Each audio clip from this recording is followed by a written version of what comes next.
don't need that running in the background anymore. And the first thing I always do, the reason I never wash up the pot that's got the glue in it the previous day, is it's always nice to come in and check that the little bit of glue that's left in the bottom has gone really nice and hard, because you then know that the glue lines within the laminations will have done the same. If I just bring the side mould over first, what I'll do, I'll just disconnect the tubing from the bags to get the tubes out of the way. And it's just a case of taking the sealing strip off.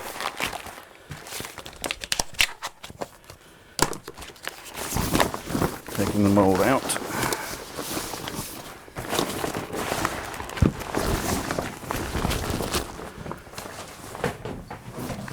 There's a bit of breather fabric that's stuck nicely to the Velcro, and then we just undo the Velcro straps. Don't get excited, that's just the caul spring nut, that's not the lamination.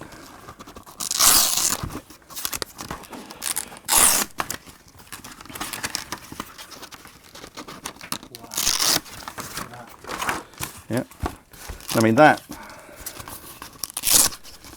is, of course it's not stuck to the mould because we've got that non-stick glass cloth on there, and that's your formed side. Right, just wire these back on themselves, keep that out of the way. We'll put that back on and you'll see how closely that's conforming to the mould shape.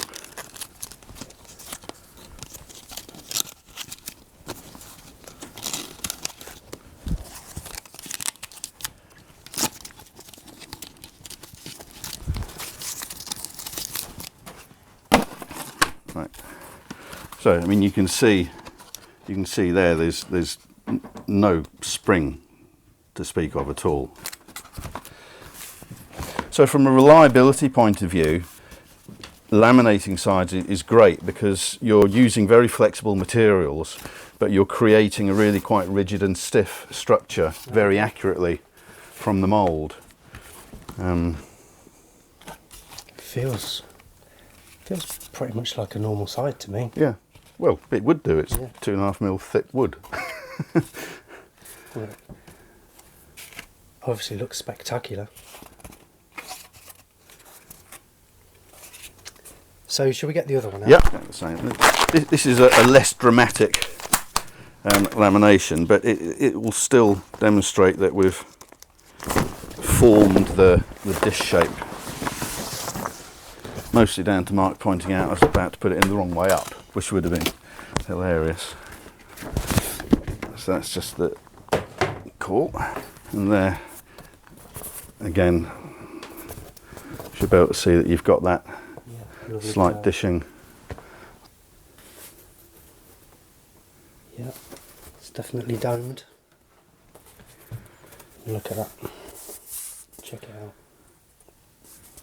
So when I've braced backs, I have a template for marking up the brace positions that then goes back onto the same mould.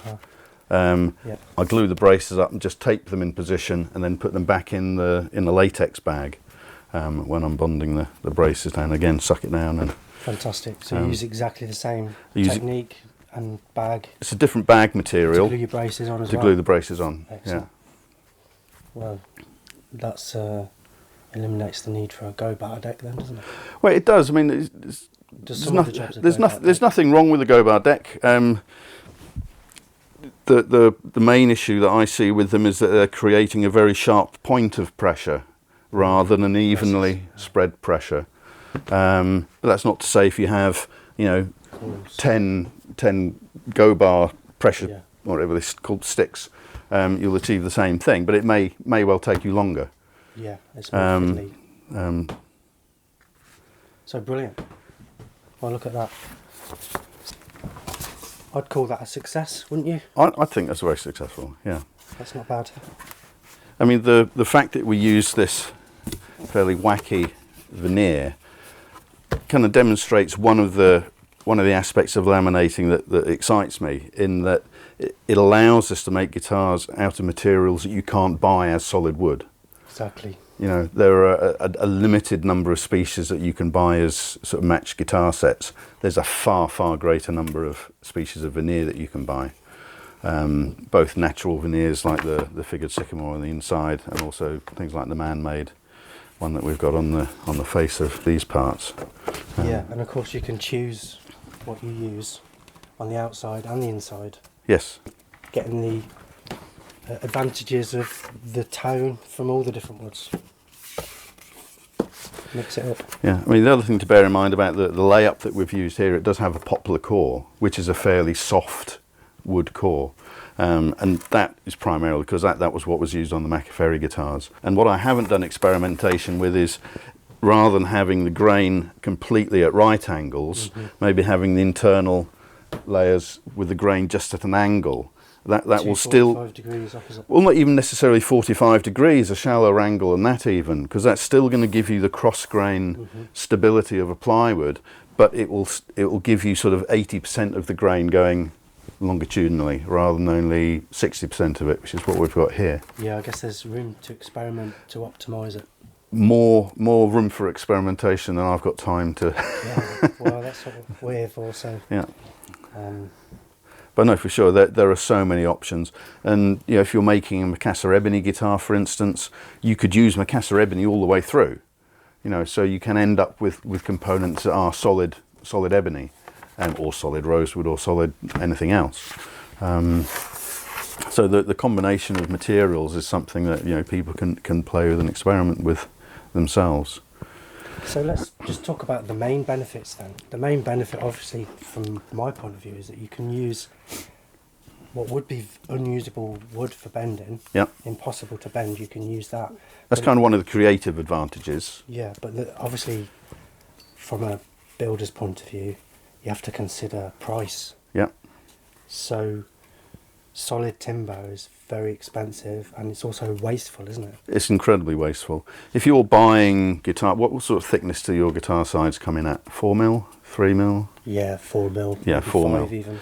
5mm. So you've bought a piece of 5mm thick timber. To get that piece of 5mm thick timber, they've had to use a saw blade, which is probably quite thick given the width of or depth of wood they're cutting through. So you may have another 3mm, maybe even 3.5mm of wood that's already gone in dust. Yeah. Then you're taking your size down to what, 2.5? Yeah, something. 2.5mm. So you're losing another 2.5mm. So out of every 8 or 9mm of wood that you start with, you're actually using 2.5mm of it. Because veneers are knife cut, you know, you start with your log and they're actually sliced with a big knife. Kind of like a pencil sharpener, isn't it? Well, there are different ways of cutting veneer. There's rotary cut veneer, which is like a pencil sharpener, and things like bird's eye maple will normally be rotary cut. There are also flat cut veneers where it's just literally a big slice that's going through the log, and the log will be orientated in different ways to create those slices. Yeah. But because it's been cut with a knife, you've got virtually no wastage in that cutting process.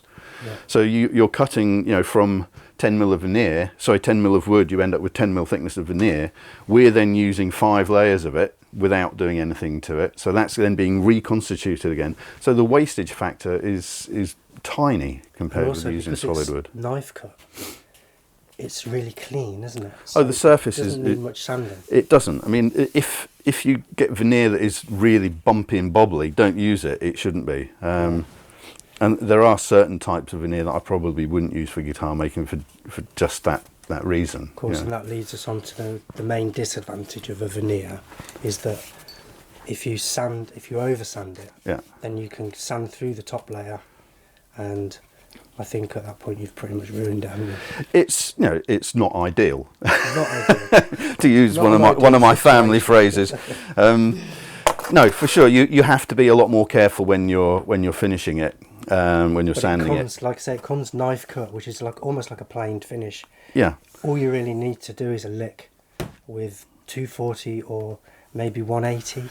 Yeah. If you need to get rough. I mean, what I'd say is if you're using a new veneer and you're not sure how it's going to sand, just stick a piece down onto a flat bit of MDF and sand it how you intend to sand your guitar, and just try to sand through it. See how long it takes you to sand through it, and that's a really useful. It's a really useful experiment to do. That's what I always say. Yeah. Test first. And the other thing I'd say with veneer components is don't be tempted to sand them as you go along. So don't get the back out and think, oh, I wonder what that's going to look like when it's sanded, and give it a sand to see how it looks, because you will forget how much you've sanded it.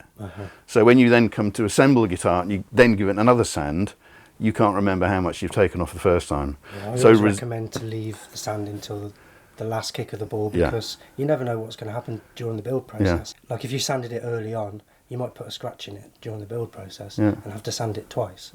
So to avoid that, leave it till the last kick of the ball and then sand it just before spraying. Absolutely. But if you are using veneer, the one thing I would say, if you're binding it, you have to be super careful and super accurate with your binding, I would say. So you don't want to be taking 80 grit to it to sand your binding down, otherwise you'll end up ruining your veneer. So it's gonna force you to work a bit more accurately and cleanly, but that's always a good thing, isn't it? Yeah.